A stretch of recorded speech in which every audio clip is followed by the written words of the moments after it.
4వ తరగతి తెలుగు సంసిద్ధత 6వ రోజుకు స్వాగతం. ఇక్కడ గుణింత పదాలు మనం నేర్చుకుంటున్నాము. గుణింత పదాలని మనం గుర్తుకు తెచ్చుకుంటున్నాము. ఇక్కడ ఒక గేయం ఉంది, అభినయ గేయం పాడతాను. ఎండాకాలం వచ్చింది, ఎండలు మెండుగా తెచ్చింది, చెరువులు ఏరులు ఎండాయి, మేఘాలన్నీ నిండాయి, వానలు జోరుగా కురిశాయి, పంటలు బాగా పండాయి, రైతుల ఆశలు తీరాయి, అందరి మనసులు మురిశాయి. ఇది భాషా క్రీడ, టీచరు ఆడిపిస్తారు. ఇక్కడ కృత్యం చూద్దాం. కింది గుణింత పదాలను చదవండి. ఇక్కడ ఉన్న గుణింత పదాలు మనం చదవాలి. యత్వం, ఏత్వం, ఐత్వంతో ఉన్నాయి పదాలు. ముందు యత్వం మీద పదాలు చదువుదాం. కెంపు, పెసలు, గెల, చెరువు. కేక, చేను, గేదె, జేజేలు ఐత్వంతో. కైక, పైరు, నైలు, మైదానం.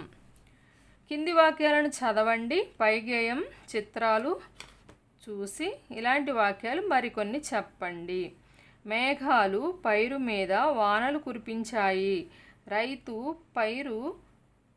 పైరు ఏపుగా పెరిగింది. కింది ప్రశ్నలకు సరైన సమాధానాన్ని గుర్తించండి. కింది వాటిలో అలకు సమానమైన అర్థం వచ్చే పదం ఏది? ఇక్కడ 4 ఉన్నాయి పదాలు. ఇందులో అల అంటే అర్థం ఏంటో మనం చూసి బ్రాకెట్లో పెట్టాలి దాని జవాబుని. గెల, నెల, కెరటం, పెరుగు. కెరటం అనేది అలకు సమానమైన అర్థం వచ్చే పదం.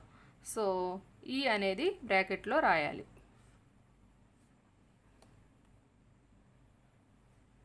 కింది పదాలలో ఐతో ఉన్న పదాన్ని గుర్తించండి. గెలుపు, వేగం, నైలు నది, కేక.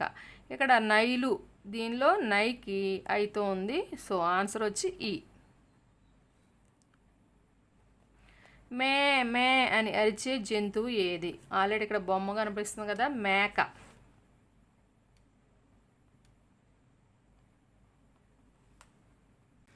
కింది వాక్యాలలోని యత్వం, ఏత్వం, ఐత్వం పదాలను గుర్తించి రాయండి. సెలవులు వస్తే సైకిల్పై విహారయాత్రకు వెళదాము. పూతరేకులు, జిలేబీలు, గారెలు, బూరెలు తిందాము. సంపెంగలు, చేమంతులను కొందాము. చెరువులో చేపలు పడదాము. ఇప్పుడు మనకి యత్వం, ఏత్వం, ఐత్వం ఉన్న పదాలు ఇక్కడ రాయమన్నారు. ఆల్రెడీ ఫస్ట్ది సెలవులు వాళ్ళు రాశారు. తర్వాత ఇంకెక్కడ ఉన్నాయో చూద్దాం.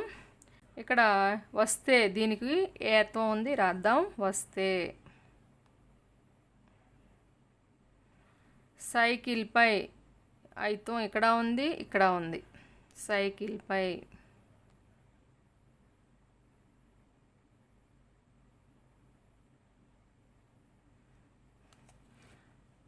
విహారయాత్ర, వెళదాము. వేలో యత్వం ఉంది, వెళదాము. పూతరేకులు, రేకులు, రే యాత్వం ఉంది, రేకులు. జిలేబీలు, లే, జిలేబీలు. గారెలు, బూరెలు. సంపెంగలు,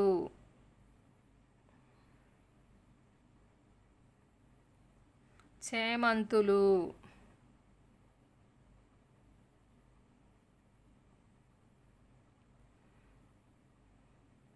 చెరువులో.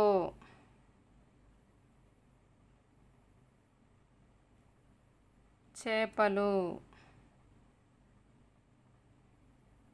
అంతే. కింది ఖాళీలను బ్రాకెట్లలోని సరైన యత్వం, ఏత్వం, ఐత్వం పదాలతో పూరించండి. ఇక్కడ మనకి కొన్ని ఖాళీలు ఇచ్చారు. ఈ ఖాళీల్లో ఈ ప్రక్కనున్నటువంటి 2 పదాల్లో ఏ పదం వస్తుందో సరైన అర్థం వచ్చే పదాన్ని మనం గమనించి రాయాలి. పశువులకు డాష్ దొరికింది. మేత, కోత. మేత అన్నది కరెక్టు. పశువులు మేత తింటాయి కాబట్టి మేత అని రాయాలి. మామ డాష్కు వెళ్ళాడు. గూడూరు, మైసూరు. ఇక్కడ యత్వం, యాత్వం, ఐత్వం ఉన్న పదాలనే చూడమన్నారు కాబట్టి మైసూరు రాద్దాం.